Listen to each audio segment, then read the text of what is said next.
Po mga kalingap, good morning at sa lahat po ng plantito. Ngayon po ay ganun pa rin yung panahon.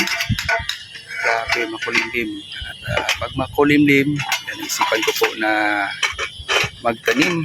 At may mga bago po tayong napitas na mga halaman.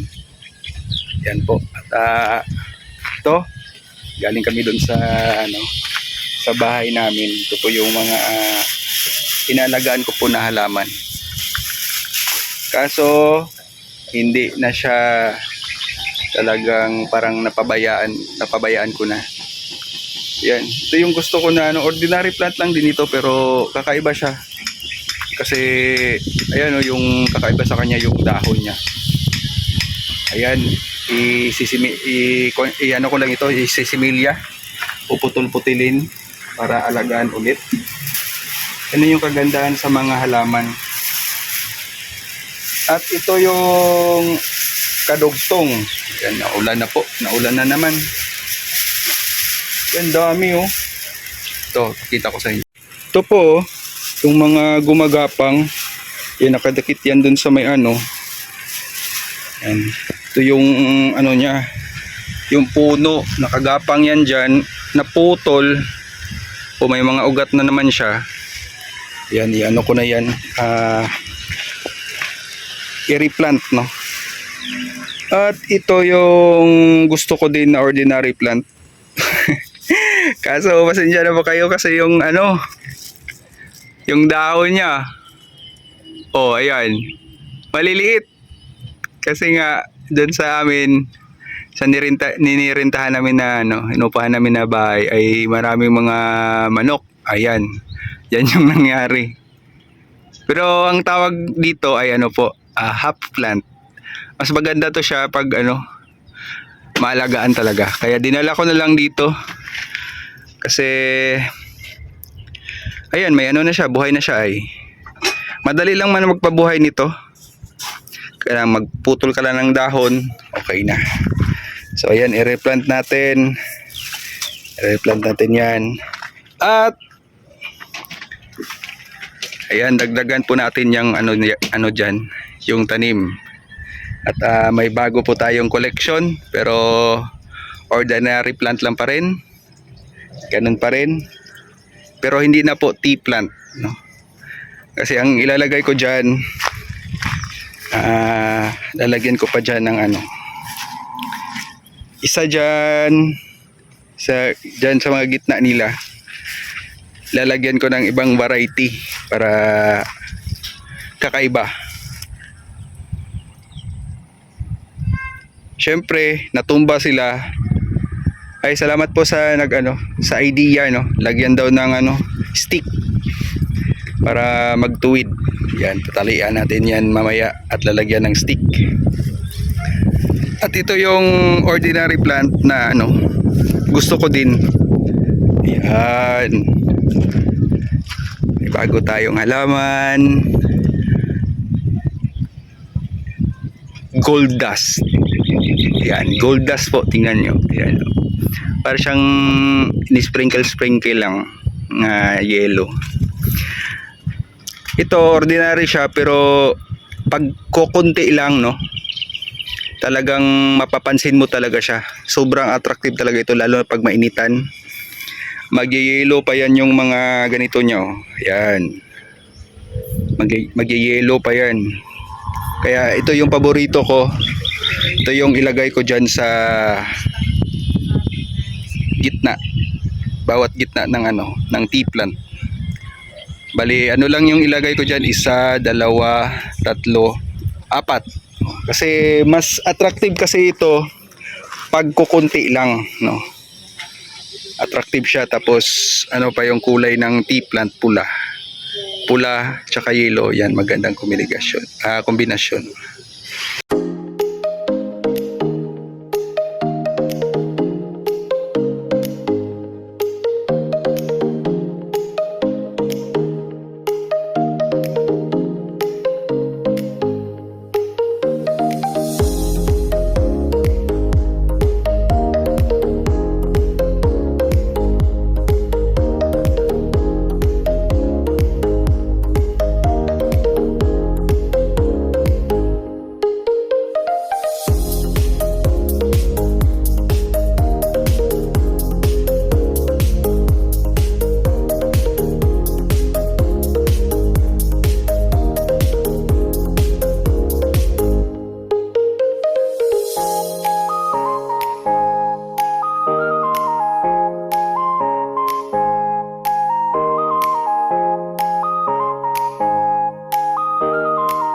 So ayan guys, at mas lalo pa yan mag-yelo pag nainitan na. So sa ngayon, sure ball ako na mabubuhay yan.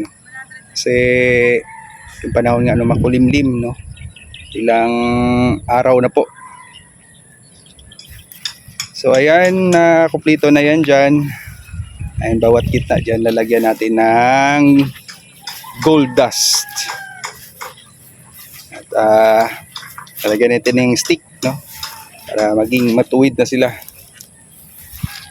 Siyempre lalagyan din natin yan dyan ng tea plant, no? May mga nakuha na rin tayong tea plant na maliliit.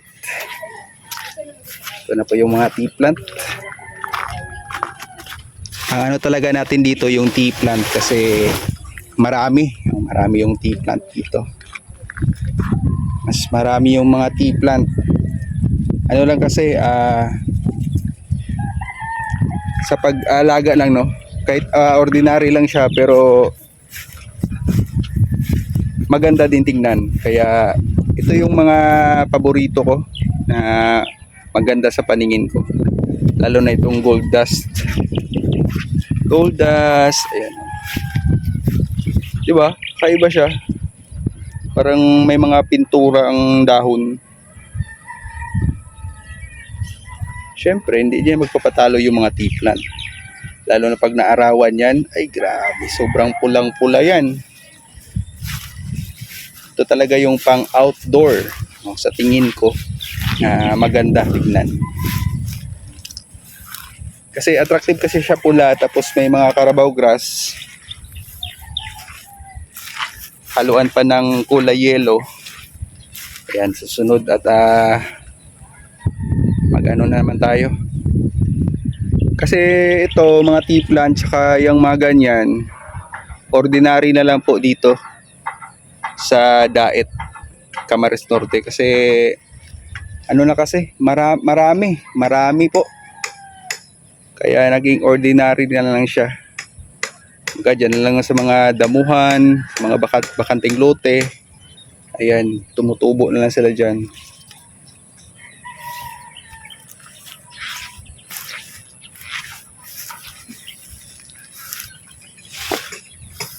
At itatanim natin ulit ito diyan naman sa harap, pero maliliit na lang po yung nakuha ko at ubos na po yung malalaki.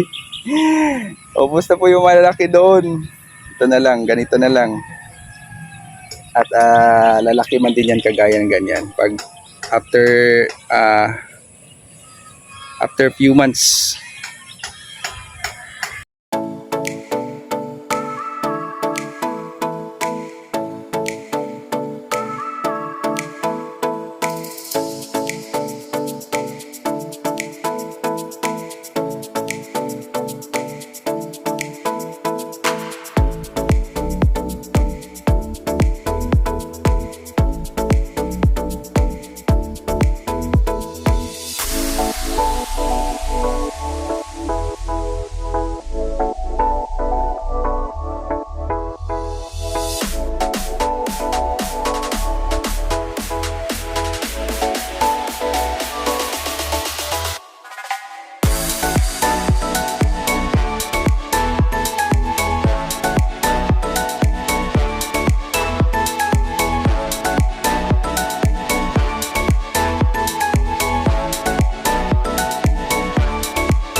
So yun guys, at grabe, no?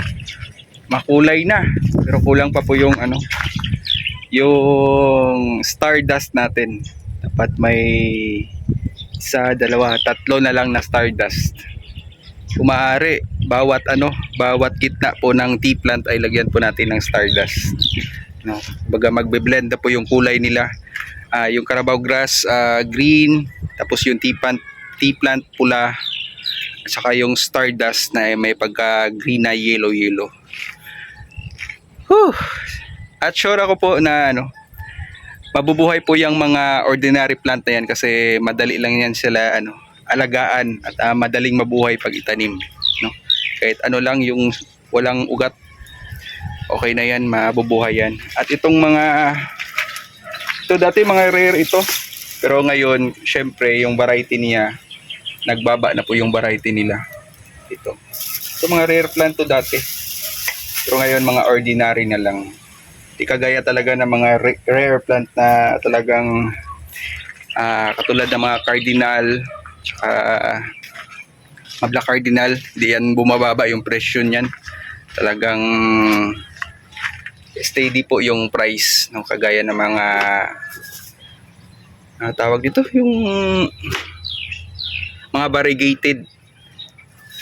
variegated na mga, basta yung mga ano na mga plant na talagang hindi bumababa. Isa na doon yung mga variegated plant.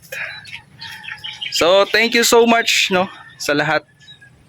Yan, maraming salamat sa lahat.